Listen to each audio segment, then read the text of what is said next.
guys, I just finished Eve of the Daleks, and the first time I heard that title, Eve of the Daleks, I was like, oh, I see what you did there. It's not Evil of the Daleks, it's Eve of the Daleks, because it's New Year's Eve. I see what you did there, right? So, nice title, that's already a bonus. And yeah, I finished the episode just a few minutes ago, and I'm going to tell you my thoughts on it as best I can.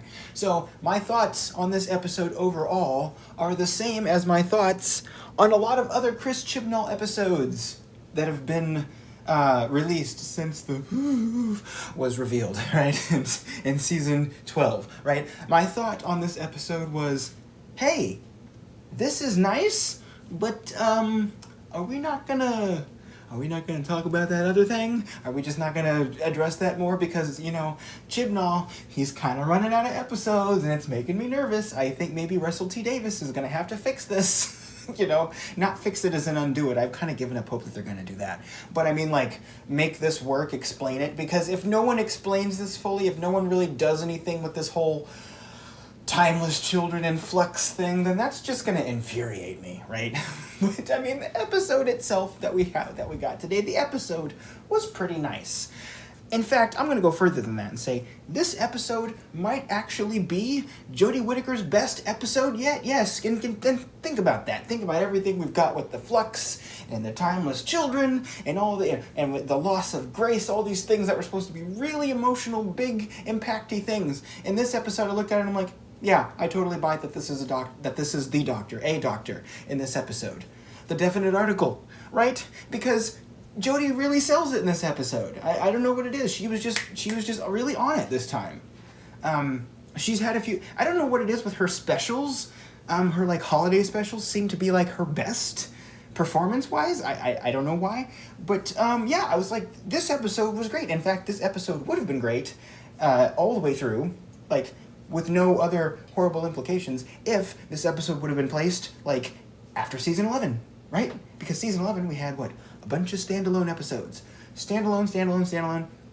Even the episodes that weren't really standalone, that had parts come back from previous episodes, they weren't really building on anything major in the lore. It was just like, hey, let's go and have a fun little shebang this season and see what happens. That's what this episode very much felt like, minus the whole flux thing being stuck in the middle, right? But this episode was like, okay, this is fine as a standalone episode, but it's like, yeah, we're kind of coming down to crunch time here to address these problems, right? The story was really gripping.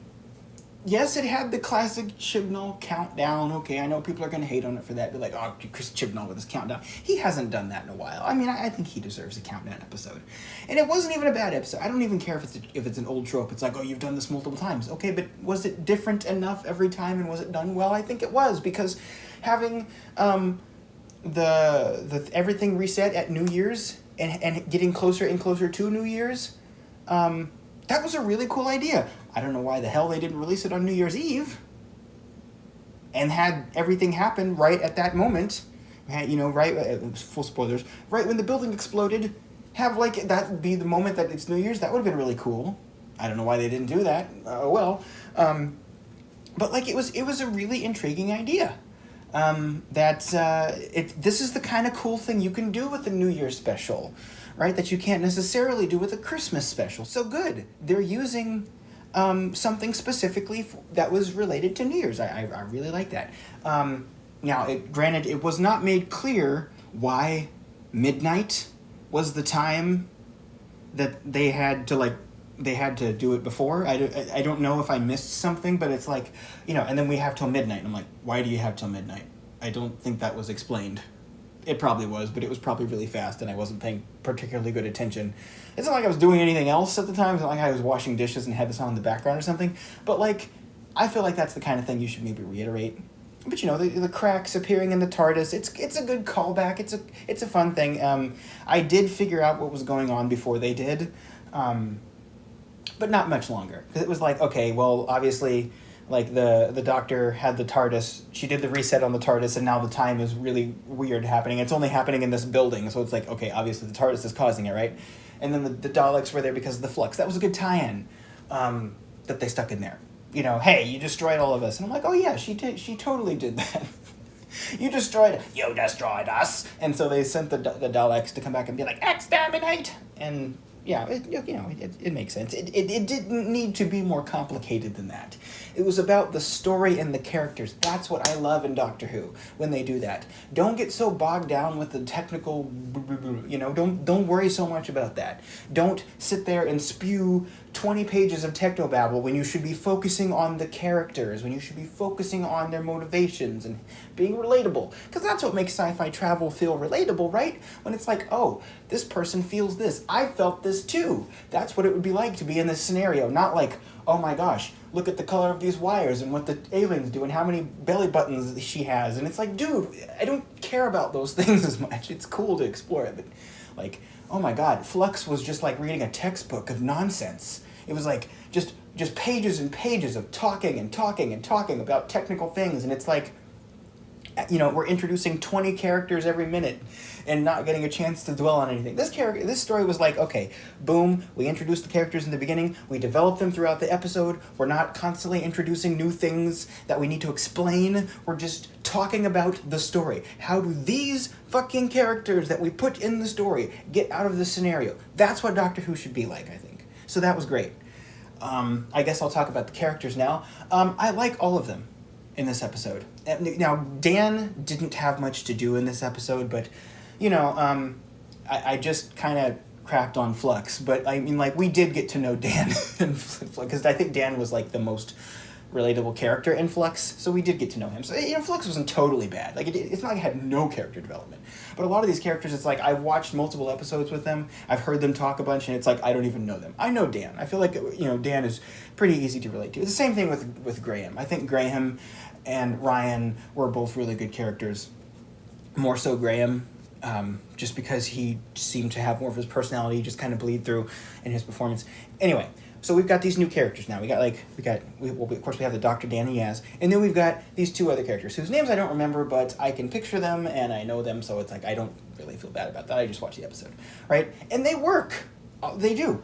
A lady who owns a storage unit because it was passed through her family, and then like around the time that everyone was grieving, she's like, okay, I guess I'll take up the unit, and then she just got, saddled with it. I think it's not funny, but it's relatable. Like, I'm glad that they didn't play that more for laughs, because it's like, haha, you have to run this business now. It's like, no, they didn't really have that mean-spirited humor. It was like, what she's doing there is relatable. Her day-to-day job experiences are relatable, and that makes it funny sometimes, because it's just like, really? I explained this to this customer so many times, and they still did this thing that I told them not to do. That's relatable. That's good. That's awesome. And then the guy who has the storage unit, they made him a little bit of a stalker, honestly. But the guy who just constantly, misunderstood by other people. Like, people are always calling him weird and like that's relatable. I will say with those two characters, I don't like that they ended up together. I don't like that. That's the one thing about the story. I mean, and it's something I'm very used to in stories, so it's not like, oh man, I just killed the episode. It's like, yeah, you have a male character and a female character who are bickering. They're probably going to end up together. I mean, even though the vast majority of the time in real life that does not happen. I mean, when's the last time you had a coworker that you were just constantly bickering with? I mean, granted, they weren't coworkers, but like someone you knew at a certain place that you're just constantly bickering with, and then like 3 years later, you're just in a relationship. Like, that almost never happens, but shows are obsessed with that. Oh my God, it's a man and a woman, and they're not getting along. They're going to get along later and probably get married. But the thing is, she was so mean to him. She was so mean to him, and it's implied that she was mean to him for years. So it's like, why would you want them to end up together? I mean, they could have also done something like, they could have done something there with even racial prejudice. I didn't really get the sense that that was written into the character. I have a sense that maybe they just wrote that character and they didn't have a specific race in mind, because I don't think that character was tailored with that cultural experience of someone who's not African American. I'm American. I'm sorry. I'm always making that mistake. Someone who is black in Britain. I don't really think the character was written with that cultural experience in mind. It just seems like, okay, we'll write this character. Okay, this seems like a good person to play this character. So They could have done something though and been like, you know what, I had this bias going on, or they could have done that, or they could have done something with any number of positive things to have them respect each other, but not necessarily end up together. You know, I think that would have been probably a good thing. And like, she just like verbally abused him for years, and now he's like, but I like you though. Number one, why? But you know, you have dumb crushes on people sometimes, but you know, that's a good thing to keep in mind as an adult is like, I find this person attractive, but they are an asshole to me. Therefore, I will not pursue this relationship because that is a toxic dynamic. I guess him coming there on New Year's Eve every year to see her, yeah, I'm not a fan of that either. Just that whole thing was just like mishandled. I think I don't like that at all. But anyway, like them talking to each other and like being like, I'm sorry I didn't save you, and like, I'm sorry I've been like so mean to you. That was great, which is I guess why I was even more disappointed when they weren't just friends at the end. But like, yeah, that was good, and especially the thing with the doctor and Yaz. Wow, that is something that could have been something that I hated. Like that could have been so mishandled, but it was like, you know, the doctor is a very, very, very, very, very, very, very old person. So it doesn't really feel like it's appropriate for the doctor to just have a normal relationship with a human, even though we've already done that in Doctor Who, with the Metacrisis Doctor. But that's a different thing. But like it doesn't feel appropriate to do that. So it's like he should have been like, "Oi, Yaz, I love you," and Yaz could have been like, "I love you too, Doctor." And then like they could have done that. And forgive my impersonations. I'm so sorry, but you know, they could have done that. It would have been. I'm glad they didn't. It was like Yaz is lying to herself about how she feels, and I think part of her knows that relationship is off limits because of the way the doctor is, and the doctor, you know, trying to like realizing these things, but also being like, I have to save these people, and I can't really think about this right now. And the doctor struggling with honesty, as well. That was a good dynamic. It's just like where was this writing for the first 3 years of Chibnall? I really hate when writers do this thing, where it's like, okay, my writing is bad, I need to leave. But right before I leave, I'm going to get really good. Well, why couldn't you just put more effort into it before? I'm sorry. I mean, I know that it's a lot of pressure to run a show, but come on, man. Like, this is the kind of writing that I think would have been just fine. If this type of episode would have been the kind of episode that we started with, if this level of writing skill, which wasn't over-the-top fantabulous, right, especially compared to other Doctor Who episodes, it wasn't over-the-top great, but it was fine. If this kind of episode writing would have been what we got from the beginning and just improved on it, I think the show could have been fine. And also, don't mess with the show's emotional appeal and relatability like they did with the Timeless Children. Don't do that. Don't do that either, right? So it could have been fine. Like, this feels like a continuation of season 11, like I said. It really does. It feels like a kind of continuation of, okay, here's a little silly story on the side. And it was fine. Maybe they tried to go so big with Flux and it failed, so they were like, okay, let's just go as small as we can. Literally shoot this inside of a storage building. You know, just have the whole thing happen inside of a storage building with 2 Daleks. Well, actually 3 by the end. 3 Daleks. 3 Dalek machine puppet thingies and just the storage unit building. And a lot of VFX. That's all we need. You know, it was so low budget, it looked like, and then at the end, a fireworks display. They didn't really need to be like, okay, here's a big old explosion. They didn't really need to do much with that. It was just a fireworks display. You know, it was a low budget episode that was small and compact, and it had good character development. Yeah, this is what we like. Classic Who fans especially don't mind low budget episodes. That's like every episode of Classic Who and the movie. You know, and a lot of New Who too. It's low budget. You know, I don't mind that. It's great. But again, kind of getting back to the Flux thing. You had all that set up, and then you're like, let's not talk about that. I mean, like, it's annoying. I mean, like, okay, and I want to just reiterate here. this did not annoy me nearly as much last time they did this, because we had the Timeless Children, and then we had Revolution of the Daleks, right? But we had another season to go.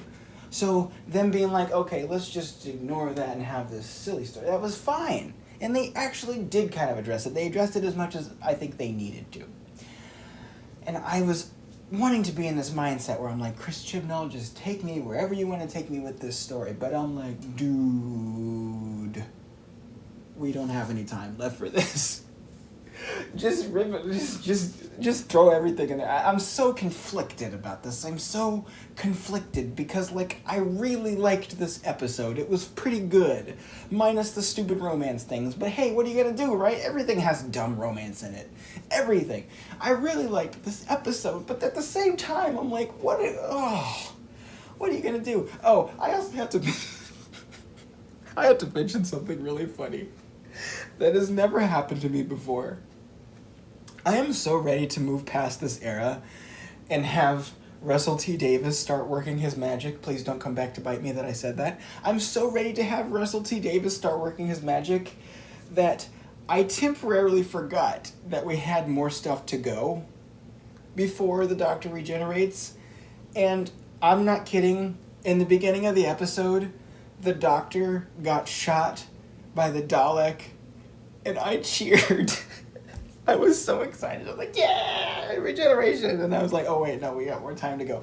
And look, the reason I did that was not, it had nothing to do with Jodie Whittaker or any of the actors or anything like that, right? I, like, just as a human being, like, I respect all the actors. Of course, I would never want anything bad to happen to the actors. It wasn't like some kind of, oh, yeah, it's like, I don't have that toxic, like, dislike for Jodie Whittaker where it's like, oh, some fans are like, I hope she breaks her leg and then she can't come back. And I'm like, dude, come on, don't be a fucking asshole, right? I like her Doctor. I don't want any harm to happen to any of the actors. All that good stuff, right? But when I saw when I saw the Doctor get shot and I thought that we were going to get a regeneration, I was just, part of me was like, oh my God, yes, finally. And then I was like, oh, I'm an idiot. I cannot believe that that's not something that people are supposed to feel. You're not supposed to feel that when the Doctor gets harmed, right? So that's kind of a testament to the confusing nature of Flux. But honestly, I have to say, after Flux, I'm so glad they didn't throw a textbook at me again after that. Oh my God. You know what? Screw it. I'm going to say that I like this episode. I was conflicted before, but as I just said, Russell T. Davies is going to help deal with this when he comes in, and I'm going to say, like, after what happened with Flux, having this episode to just breathe, just having this episode to breathe, and being able to, say to myself, oh, here's a small story I can sit and watch, that was really nice. Because honestly, if they would have thrown another Flux episode at me, I would have just been done with the show probably for a while. Until Russell T. Davies took over, like, I'm not even going to watch. But I'm annoyed now that, like, still, we're going to have to wait so much longer, again, for this series to come out. Probably, I didn't look at when it was going to be released. I didn't look. But, like, yeah, it's like, well, I thought we were going to get another piece of this puzzle. But maybe Chris Chibnall should just keep kicking this can down the road and just let Russell T. deal with it. Maybe he should just do that. Like, fine, Doctor, yeah, we're going to go around doing an adventure, and then, oh no, the Doctor got hurt by something, I'm going to regenerate. I'm curious to see what that regeneration's going to look like, too. I really am. And I'm curious to see who the next Doctor's going to be. I know people are going to be talking about that soon. And there's probably going to be, annoyingly, there's going to be a gender debate around it, probably, again. Because, like, we had a gender debate around the time that Peter Capaldi was, announced to have been leaving. It was like, are they going to cast a female Doctor the next time? And they were putting heavy hints that they were going to do that, and turns out they were. But it's like, if I'm sure people are going to be saying to themselves, like, if they cast a female Doctor, or if they cast a male Doctor at this point, it's going to be like an admission of wrongdoing. Like, oh my gosh, we shouldn't have done that female Doctor thing. Here's a male Doctor to fix it. And I don't think most people would take it that way, but the fact that some people would is probably going to dissuade the BBC from casting a male Doctor right after this, which, I find that annoying. At this point, like, you know, you can make an argument that, like, there was no reason for the Doctor to be female in the first place, because, like, the Doctor clearly identified as male all these times, and it's kind of weird it creates more problems than it solves to suddenly say the Doctor identifies as female now, when we could just introduce another female Time Lord, have other good female, you know, role models who identified as female, like, the whole time type thing. We could do that, you know, and all of that is not even mentioning, like, people who are gender fluid, which is, like,